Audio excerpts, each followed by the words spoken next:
All right, so mine is over code situations and what to do in case of an emergency.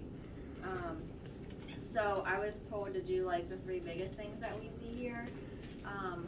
I think there's a lot of education that needs to be done here on different things and kind of how to handle them in emergency situations because we just don't see it a ton. So I picked AFib and if someone passes out, and then the biggest thing that Val wanted me to do was like kind of who responds to like a rapid response or a code situation if that does occur, where they come from in the facility, and kind of what their role is. So I'll go AFib. We all know what AFib is. I can print these if anyone wants them, but I kind of went down on kind of what AFib is, but how you would treat it and kind of what you would do, you know, if you go and tell the doctor and they don't want to do anything about it, or if they do want to do something about it. So basically, you would look in the chart. A lot of times, you know, obviously in recovery people are sedated, so they don't know if you're like, hey, do you have AFib? And they're like, oh, I don't know. So look in the chart and see if they have a history of AFib, and then you would do an EKG. And there is, on the EKG machine, there is like a little chart that says where the leads go, but I do it very simply, and if you've ever seen me do it, I do it super quick just because I'm so used to it. But I always do the leads the same way. You don't have to like count ribs. If they're in the general vicinity of where they need to go, then the machine's gonna work perfectly fine. So I always personally place 1 and 2 up on the chest. And then I do 4 next, and it sounds weird to do that out of order, but it's just how my brain works. So 4 literally just goes right below the nipple line, and then 6 goes like kind of under the armpit. And then I just kind of fill in the blank. So then I put 1 here, that's between 2 and 4, and then 1 here between 5 and 6. And then obviously there's 2 arm leads and 2 leg leads. If for some reason you're getting artifact, it works to put the 2 arms up here and the 2 legs on the lower stomach. But I mean, like textbook is to put them on the legs, but I don't always do that. If there's any artifact, then I just move the leg ones up to here, and it works great. So once you do that, you would need to go to the doctor, and you know they always ask like, do they have symptoms? Are they complaining of anything? So let them know, you know, like know that before going into the room if there's any symptoms, and let them know the patient's complaining. You know, how it looks like it's AFib on the monitor when you do EKG and give them EKG. I always say, for your license sake, make sure that you document everything. And I even put on here, for instance, I just kind of made up a little thing. I put that I would do like a progress note and put, for instance, patient arrived to recovery after having moderate sedation for colonoscopy. On monitor, patient appears to be in AFib with a heart rate of 152. EKG performed and given to Dr. Grandi.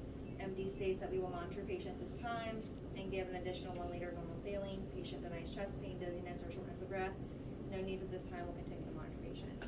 And then if something changes or the patient continues to be in the 150s or anything, then I would go back to the doctor and be like, you know, like patient's still, you know, whatever, they're symptomatic now or whatnot, and just make sure that you document all of those things. So that's really it right there. Does anyone have any questions? With that too, me and Val are looking into best practices with our AFib patients because I feel like lately they've all been just telling us to send them home, follow up with PCP. To me, that doesn't seem like a very safe option, especially if we don't know the patients are going to follow up. But we want to see if best practices have changed because that seems to just be more recent. So we are looking into that to see what other facilities are doing and what is recommended because I don't know, does everybody else feel like that seems to have changed within the last several months? Before we would always send them over, but anyway, we're going to look into that. So. And then something on the side of AFib is I've had patients recently that's super tacky or in the 30s for their heart rate. So just make sure that you just document everything. So if something happens and it comes to court, then you know, like you have documentation that you're like told, you know, doctor that the heart rate was this and they want to do this, and then, you know, after a liter of fluid you go back and the heart rate's still in the 30s. Let the doctor know heart rate's still in the 30s. You know, just make sure you document everything. And then the next thing was passing out. So kind of what you would do, and I know we were talking about, some people were saying if you use like the smelling salts, you had to write a safety report. So Janice and I were going to look into that, if that's true. But So if someone passes out, I feel like mostly it would be in pre-op. Call for assistance, like secure your IV if you're in the middle of doing that.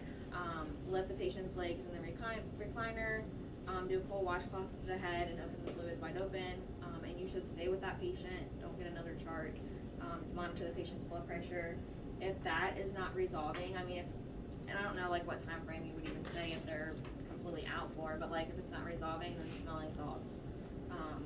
And I know it's crazy, some people fake things and fake seizures or passing out, and the smelling salts will tell you if they're faking or not. Like the whole seizure incident that we had, I was wanting to do smelling salts for them because if it's a pseudo seizure where it's a fake seizure, they're gonna withdraw from it. If you've ever smelled them before, they're terrible. So you literally, if you've seen it, it's a little white package. You literally just break it in half, like have gloves on, and you just stick it right under their nose as they're breathing.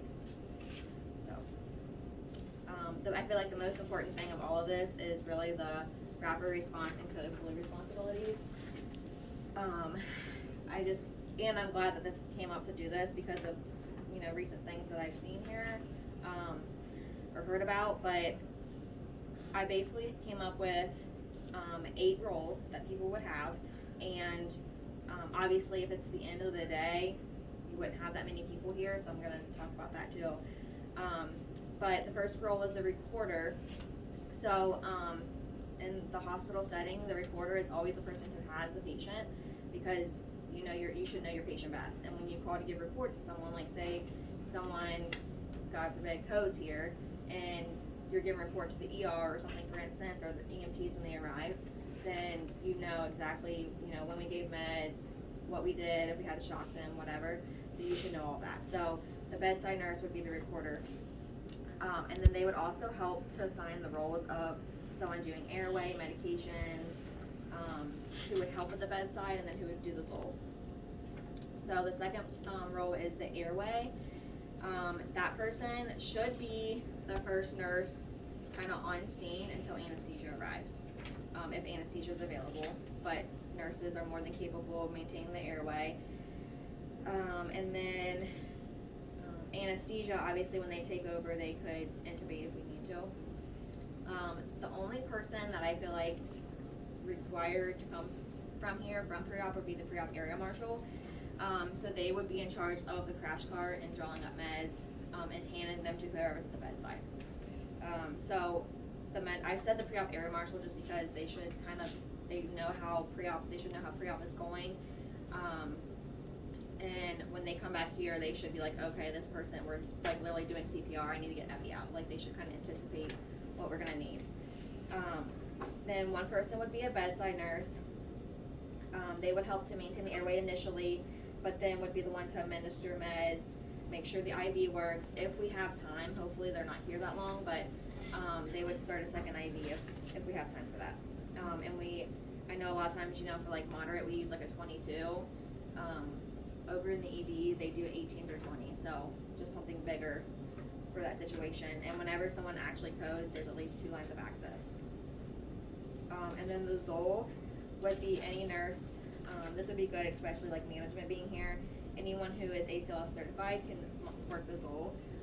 But really, like, you should really have one person dedicated to just medications, one person dedicated to just the Zoll, and they'll watch and see if we need to like physically shock someone or anything like that. The leader, in most cases, should be the doctor, but I also put on here that also possibly the manager, assistant manager.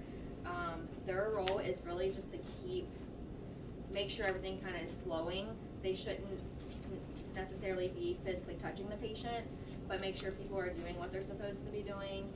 If there's a crowd of people kind of swarming, they're the ones to be like, hey, we're good here, we'll let you know if you need help. Like, because sometimes when emergencies happen, there's like everyone in the building's right here, so they kind of keep everything calm.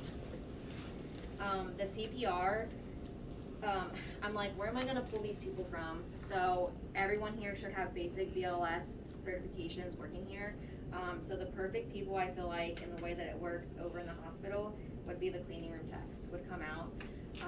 And then the person that would call 911 would be any other nurse in post-op who is available to call, because they're gonna ask questions of like, what's going on, what happened, why is this patient, coding or whatever.